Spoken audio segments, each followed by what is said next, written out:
Hello everyone. Welcome to Getting Fit, Staying Fit. We are in week 5 of Lent, and we have been our Lenten challenges, which have been to change with God's help, because since I'm the problem, I can't do it myself. I need God's help to change. But first, what I need to do is look at what the problem is so that I can ask God to help me to change it. So what we're going to look at this week, and again, this is based on the Litany of Penitence from the Ash Wednesday service that begins on page 267, is we're going to start to look at the ways that we act. And so this week, our challenge is to look at how we are deaf to God's call to serve and to commend the faith that is in us. We're going to look and challenge our unfaithfulness of our lives, our unfaithfulness to God and to that call to serve. And we're going to look at how we can change our impatience and our exploitation of others.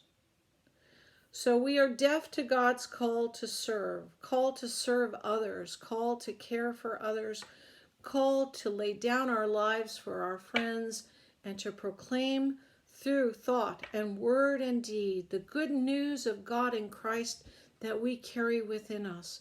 Do you share your hope? Do you live the love of Christ? It's what someone once said, if you love Jesus, you live Jesus. And then it's also what St. Francis said, preach the gospel often, but only when necessary use words.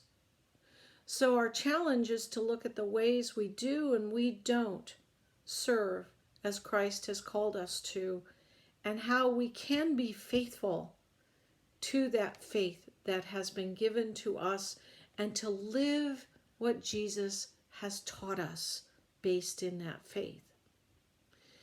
Impatience is not part of that. It is not part of that living our faith. In fact, it's quite contradictory to it, but it's probably one of the toughest things many of us suffer from. I often used to joke around about be careful if you're praying for patience, because God's going to give you many opportunities to practice that prayer. But it's a good place to start, is to pray for patience. If I'm in line in the Starbucks drive-thru for more than 2 or 3 minutes, boy, I suddenly become very impatient. And I maybe forget that the person or two in front of me are picking up coffee and something for a snack for everybody in their office. And what a good thing they're doing.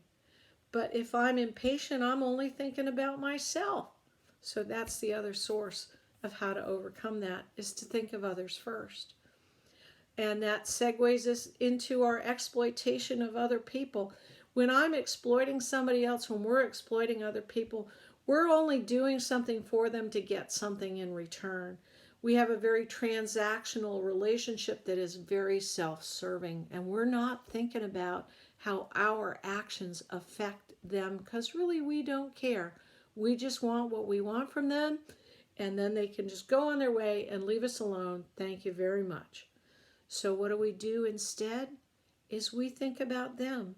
We ask ourselves, how will my actions affect this person? Am I doing this for their good or for my own self-centered reasons? So there are a couple of really good challenges for the week for how we can change and how we can return to God in this Lenten season. Good luck, and I'll see you next week.